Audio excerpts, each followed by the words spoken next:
Looking at Clubmen 1645, and today we're back in Dorset and we're in Sherborne. And we're in Sherborne because we want to talk about the Committee of Array and the militia, who in March 1642 broke the Articles of Neutrality, and hence the start of the English Civil War as such, because the ordinance of militia by the Parliament, they formed their own armies back in 1642 as an answer to the Committee of Array, which were forming the armies for the Royalist effort. The garrison was set up in Sherborne, and it was going into the county of Dorset and pillaging and plundering. And that's why we've come here today, because we want to talk about what activity was in Sherborne later on in 1645. But we're here today and starting today in front of this lovely mural. Yeah, it's fantastic. It is, yeah. And it was done by the Sherborne community. That's right, yeah. Yeah, back in 2015. 2015, yes. So, yeah. and it depicts Charles II there, being put back on the throne, I suppose, and the fighting scenes in the street in Sherborne, which I believe was down, I don't know the streets of Sherborne, I think it was Cheap Street, I could be wrong, but there's obviously fighting between Royalists and Parliamentarians in that scene. Can you see it? I can, yes. So yes. Let's wander around Sherborne and talk a little bit about the clubmen in the area.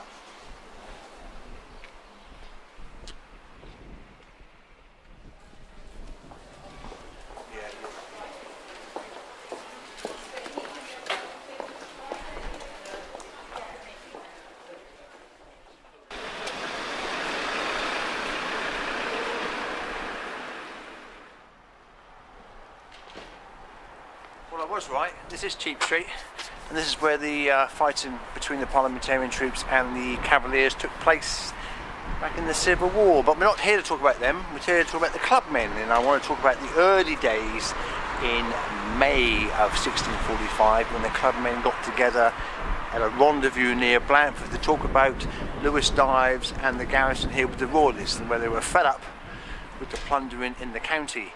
And if we go round to the Abbey, we'll carry on with that story. That's right. Yeah. So there's reports in several parliamentary papers about what they were trying to do against both sides, because they didn't like either side in the Civil War. So I'm just reading out the parliamentary reports of the day.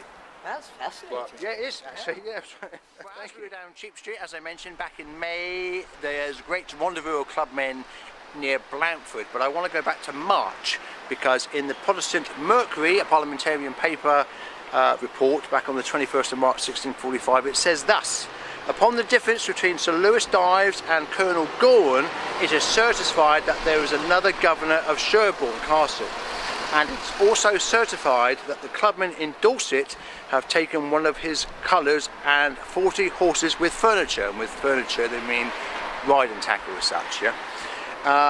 And it was given them great courage, and they resolved to die than suffer those atrocities and outrages brought to them by Colonel Gorham's forces. So Lewis Dives and Colonel Gorham had fallen out, and the clubmen had taken it upon themselves to settle the score with Gorham, because obviously Gorham was notorious plunderer, and in Godmanstone, that was his troops there earlier on, which the clubmen tackled when they were plundering there.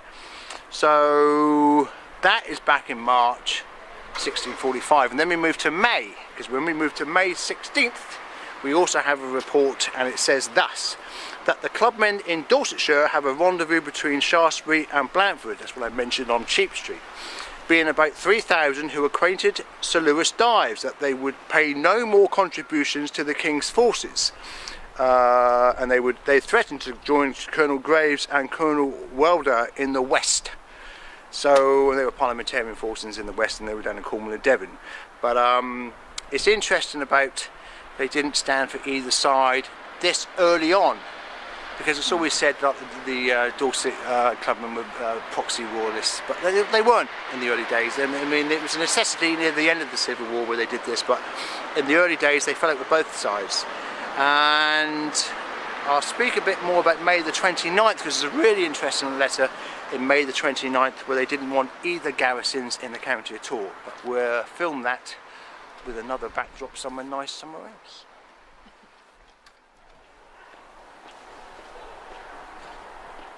Here we are in in front of the conduit, and we've moved away from the Abbey with the letter of the 16th, and I want to read out the letter of May 29th, 1645, and it says thus: "It was the same day certified of the West that there was a great party of clubmen again rising in Dorsetshire, and their intention of their rising, amongst others, is that they will not admit up and any inland garrison in that county. It was reported that they had sent to Lewis Dives requiring him to demolish his garrison at Sherborne, or else they would bear him out of it." So I'd imagine this pushed him out of it. Where it was said that Sir Lewis Dives gratified them and agreed to these terms, but obviously he didn't, because he was obviously still in the castle when Fairfax arrived later on in August. But that letter was also sent to the garrison of parliamentarian troops in Wareham. So they wanted both parties out of the county, Royalist and parliamentarians. And that's what I want to say about May. Up to May, they didn't want either side in the party, in the garrisons in Dorset. But while we're in Sherborne, obviously we will talk about the clubmen who were arrested in Shaftesbury at the time, because we all know that Fairfax sent Fleetwood to Shaftesbury to get the clubmen there in August the 3rd, and by August the 4th we know what happened on Hamilton Hill, don't we? We do. And those prisoners that were taken there were brought back to here in Sherborne. So it's a full circle of events with the clubmen in this area. So there you go, in Sherborne in 1645, and the clubmen in the county of Dorset. Sherborne, I want to read you my favourite character from Sherborne, which is a notorious guy called Captain Chimney Sweeper. And Captain Chimney Sweeper is reported obviously in a Royalist newspaper of the day, because it's very derogatory to the parliamentarians.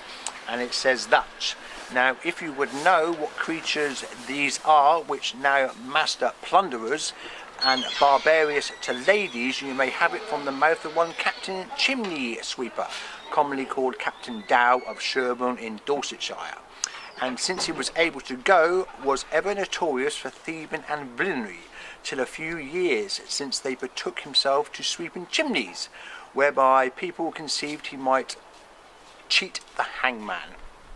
Now, this Dow is now a captain for the rebels at Westminster, whereby he is enabled to pillage and rob all honest men's houses. And if any ask him with what face he can rob them, he says he bids them forget what he was and remember what he is now, and who employ him." It's quite hard to read this, there's no punctuation in it. But there you go, my favourite character from Sherborne, the notorious Captain Chimney Sweeper. Welcome to Clubmen 1642, and today we're back... 1645. 1645. It was put here by the Southbourne Community School, wasn't it? Or the Sherborne Community School. What did I say? Southbourne. Oh, okay. Let's do it again.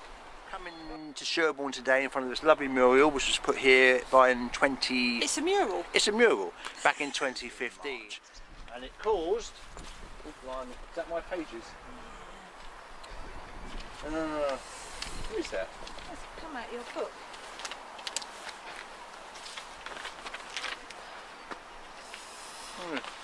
Alright, we'll do it again. We'll get it right in a minute, Sheila. Don't worry, don't panic.